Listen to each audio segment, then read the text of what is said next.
Hello everyone and welcome back to the Modix channel. I'm Carnage and welcome to the very first Scavengers video on this channel. Before we hop into it, I want you all to hit that sub button right now because we are going to be absolutely killing it with Scavengers content on this channel.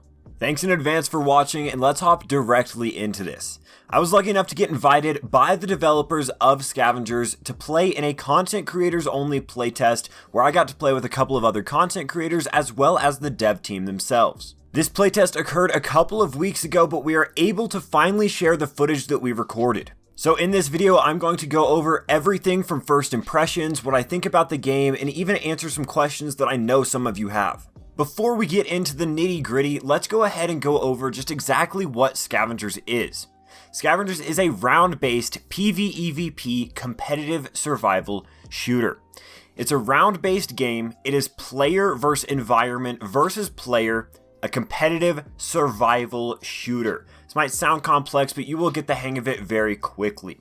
Now, there's a couple of key points that I want to touch on throughout this video, and what you're watching in the background right now is gameplay that was recorded during this event. This event isn't the only chance that we have to play though, as early access does start on April 28th, which is in 2 days from the release of this video. Check out the description of this video to find more information on that. Now, let's talk about some of the actual mechanics of Scavengers, my first impressions of it, and exactly what I'm thinking. The first part that I want to go over is the agent system. They have an agent system similar to Apex Legends, I would say. You load into your game with your 2 other teammates, and you each pick an agent, a character, whatever you want to call it. Each of these agents has its own special ability as well as signature weapon.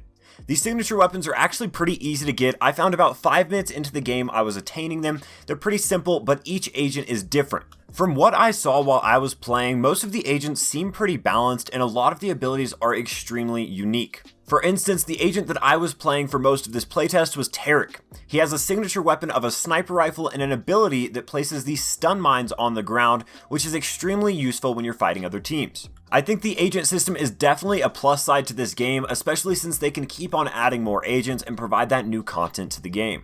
Again, I would most closely compare this with Apex Legends in the sense that each agent is different, but also it's not going to make or break your gameplay. Next up, I want to talk some about the gunplay and each different type of gun and what I thought about some of those. First off, there are a ton of different types of guns, even bows, crossbows, things of this nature. I thought the gunplay was pretty solid. I did feel like some of the spray patterns had a little bit too much RNG for my liking. It's more of a bloom instead of an actual spray pattern, which I personally am not a huge fan of, but other than that, the gunplay was pretty solid. The selection of guns is also phenomenal. Like I said, you've got bows, crossbows, SMGs, sniper rifles, assault rifles, literally everything under the rainbow that you can think of.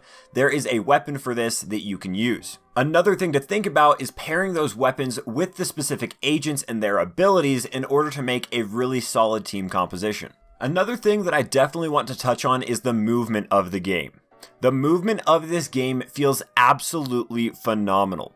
Now again, I did only play 3 games, but from what I at least experienced, it was absolutely incredible. The fact that you can slide down hills really adds this whole extra element. You can slide and then bunny hop out of the slide. There's a lot of little movement techniques that you can do in this game.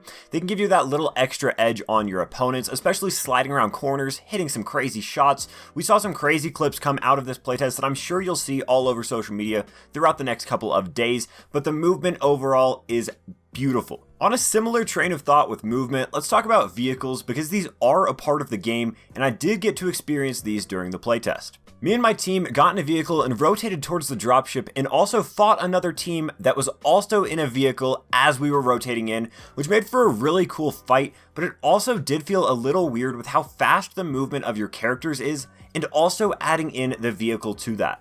Again, I only got to hop in a vehicle one time, so I don't have a full opinion on it, but I'm sure as I play the game more, I will form that opinion and I'll be sure to let you guys know. Moving on from the movement topic, let's talk about the pacing of the game itself.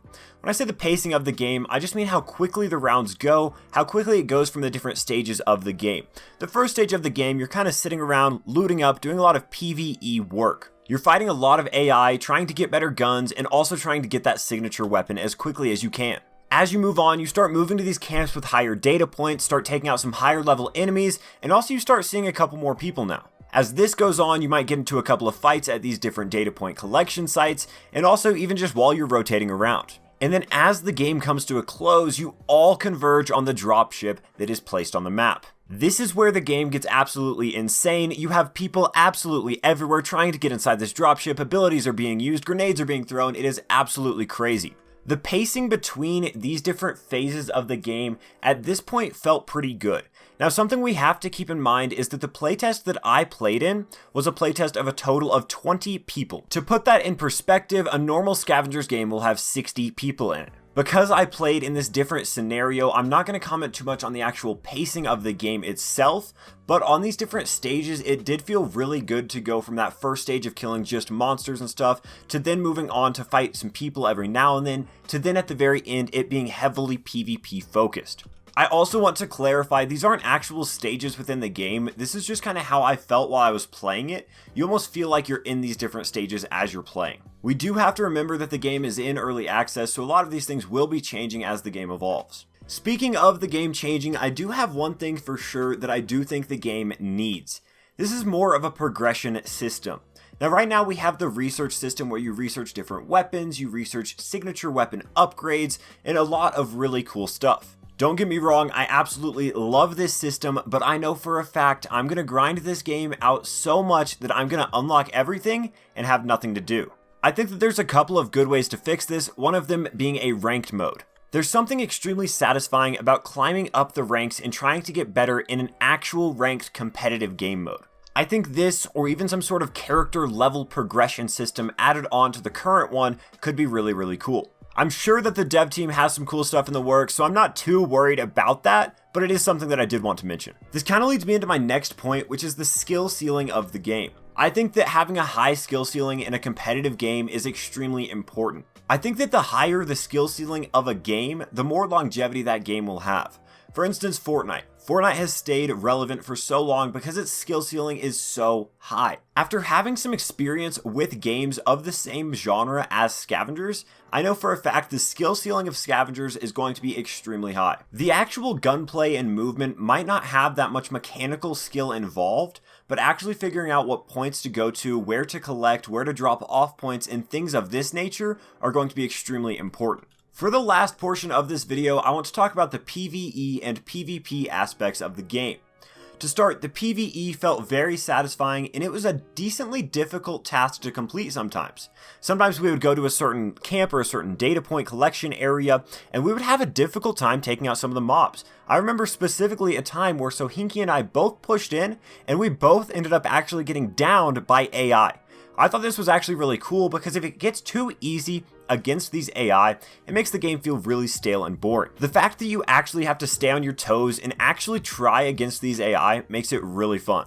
I would say that PvE is probably more important than PvP throughout those first two stages of the game as well, because you need to collect data points in order to be that first place team. PvP, on the other hand, is extremely rewarding and very fun. If you wipe out an entire enemy team, you take all of their data points and they are now yours. This is assuming they didn't deposit them at a collection site, but you can get a lot of data points just from fighting other teams. And not only can PvP be rewarding, it can also be a lot of fun.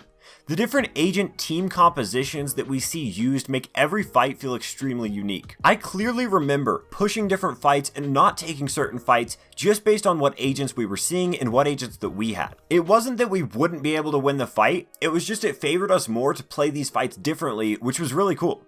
Overall, I'm super excited for Scavengers to fully release. Again, we have early access in just a couple of days, and we are going to be uploading videos every single day on it and streaming on Twitch and YouTube. Both of those links will be in the description. I would like to say this is not a sponsored video. The Scavengers team did not pay me or anything to create this. This is all done on my own. If you have any questions about Scavengers or this channel, go ahead and drop them in the comment section below, and we will get to every single one of them, as well as we're uploading daily, so hopefully we can answer some of them there. And if you made it to the very end of this video and you still are not subscribed to this channel, then I'm going to need you to scroll down real quick and hit that red subscribe button and turn it gray. Thank you all for watching to the very end of this Modix video. I appreciate every single one of you, and I will see you in the next one.